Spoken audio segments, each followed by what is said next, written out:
Hello Slopers, this is Brian Johnson again with thestockminer.com.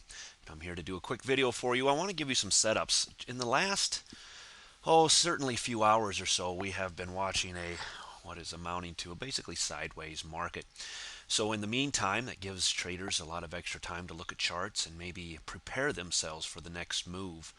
At least that's what you should be doing. When the markets are chopping sideways, you're only asking for trouble. You're better off to just sit on your hands, do nothing, and prepare yourself for the next bigger move, or at least set up a trade for yourself that you find to be a lot more beneficial than what you might have to take in the middle of a bunch of chop. One of them that I found is on the NDX. This is a daily of the NDX, and what you want to do with any trade is, of course, you want to be able to pick a very, I always say defensible. People hear me say defensible a lot. I like to find defensible positions to take my trades at, whether it's a defensible long or defensible short. And what I'm looking at here is the NASDAQ on a daily.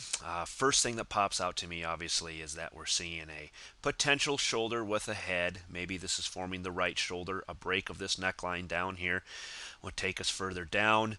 I'm not really concerned with that right now. And to be perfectly honest with you, this looks a bit obvious to me at this point. Yes, I think it could potentially be very valid. Absolutely. But I'm not basing it necessarily just on the head and shoulders pattern. There's a lot of other things I'm looking at within the markets themselves that tell me that we could break this level here.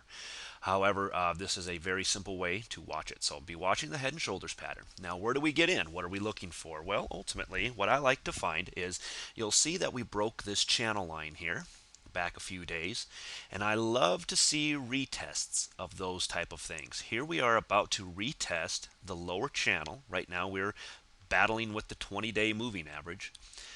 But I'd love to see a retest of this lower channel, and ultimately, if at all possible, and it might take another day to do this, but I would love to see us come back up and see where this previous resistance was at right here.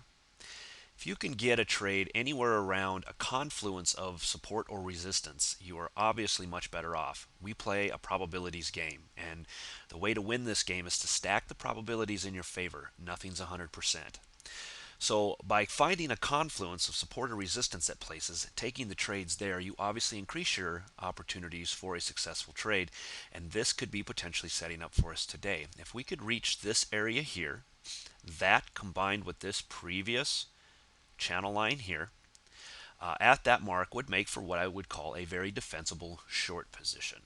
And that allows you to get in on a short position, to place a very small stop just above this area. Obviously, if it breaks this area, we don't want any part to do with it. And then allow you to maybe play that to the short side, thereby increasing greatly your risk to reward ratio. If you have the right education and you know where to get in, just by maximizing your profits, you can increase obviously your account by quite a bit. And a lot of that comes from knowing and seeing, different places of support and resistance, finding those confluences of support and resistance, and then trading them. So let's switch over. I want to take a look at the current market, and that is the Qs right now today as we see it. You can see the ticker moving here. And here's the line we're looking at above us. Here's the previous channel line we were watching. For those of you that have seen my other video, you know I'm a big wedgie guy, and here was a rising wedge that we have now broken out of. Coming back to retest it. If we do retest it, I like to call that the kiss of death. And you can see on the Qs this nice confluence of resistance. Now, will this hold? I don't know. And it's a probabilities game, so you can never be 100% sure. But I will tell you that if we get back up to this area, it's a very defensible short. It allows me to put a very small stop up above here with potential reward to who knows where this could potentially go to the downside. So I am watching for a touch of this area up here.